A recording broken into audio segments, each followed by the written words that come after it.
Good morning, grain traders. It is Monday morning, July 7th, and today is the Forecast of the Forecast verification discussion, where we verify Thursday morning special edition of the Forecast of the Forecast discussion by Shawn Sublet. Overall this morning, the grain market is down. December corn futures are down 12.5 cents, whereas November soybean futures are down 20.25 cents. This is most likely due to the most important weather forecast to date this growing season, showing minimal risk for U.S. crops and grain-growing regions in the temperature and precipitation categories over the next 2 weeks in July. So, starting out with the 1 to 7 day forecast of the forecast for temperature for the ECMWF weather model. For last week's forecast of the forecast video, meteorologist Shawn Sublet highlighted two things. One, the below normal increased likelihood here in Texas and into portions of Oklahoma, Kansas, portions of southern Nebraska, northwest Arkansas, and southwest Missouri. The other thing that Shawn Sublet highlighted was an increased likelihood of above normal temperature in the 1 to 7 day forecasted in the eastern Corn Belt in states such as Illinois, Indiana, Ohio, and into the mid-Atlantic in Pennsylvania and New York. So how did this verify? Well, using the CropProphet 0Z map for the ECMWF ensemble mean temperature forecast for the week 1, it definitely verified here for the below normal temperatures ranging from Texas all the way to southern Nebraska, but this forecast came in colder than the probability map just shown, where all of them, or most of Nebraska is forecast to be below normal, and below normal temperature is also now forecasted in portions of South Dakota and Minnesota.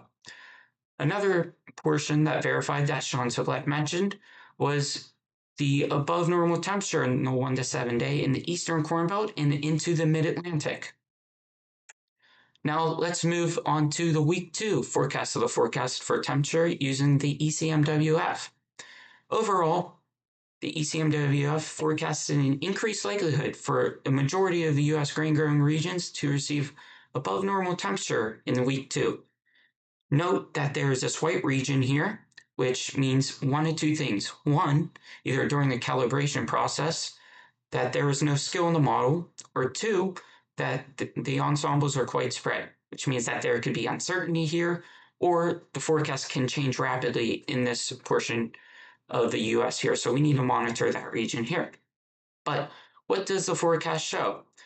Well, the forecast for the 8 to 14 day period for the ECMWF temperature forecast shows that overall, the U.S. corn and soybean growing regions show above normal temperature. The U.S. corn and soybean production weighted temperature are both 1.2 degrees Fahrenheit above normal.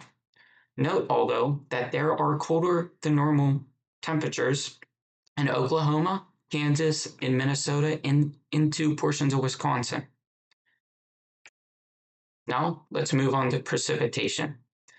On last week's special edition Thursday Forecast of the Forecast video, meteorologist Shawn Sublet highlighted this bullseye here of increased probability of above normal precipitation portions of Texas, Oklahoma, Arkansas, Kansas, and southwest Missouri.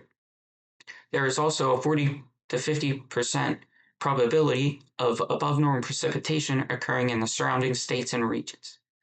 So let's see how this verified in the 1 to 7 day. Well, using the CropProphet 0Z ECMWF ensemble mean precipitation forecast for week 1, you can see that in Oklahoma, Texas, Arkansas, portions of Missouri, and Kansas, there was a pretty nice verification there where above normal precipitation is now forecasted.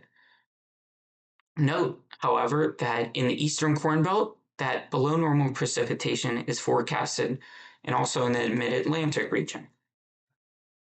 So what does the 8 to 14 day forecast of the forecast show? So according to the ECMWF, for precipitation during week 2, across the western portions of the Corn Belt, there is increased likelihood of below normal precipitation forecasted, which a little portion stretches into portions of northwest Iowa, southern Minnesota, portions of South Dakota, and into Nebraska. So, did this verify? Well, definitely the western corn belt here verified with below normal precipitation forecasted to fall during week 2. But there is even more drier than normal precipitation here in the eastern corn belt and for the majority of corn and soybean regions, as the U.S. corn production weighted precipitation is 87% of normal. So Illinois, I think, is one state that we need to monitor, as over the last 30 days, Illinois has received only 73% of precipitation. So over the next 2 weeks, we need to monitor the precipitation in Illinois. Thank you again for watching the Forecast of the Forecast verification discussion.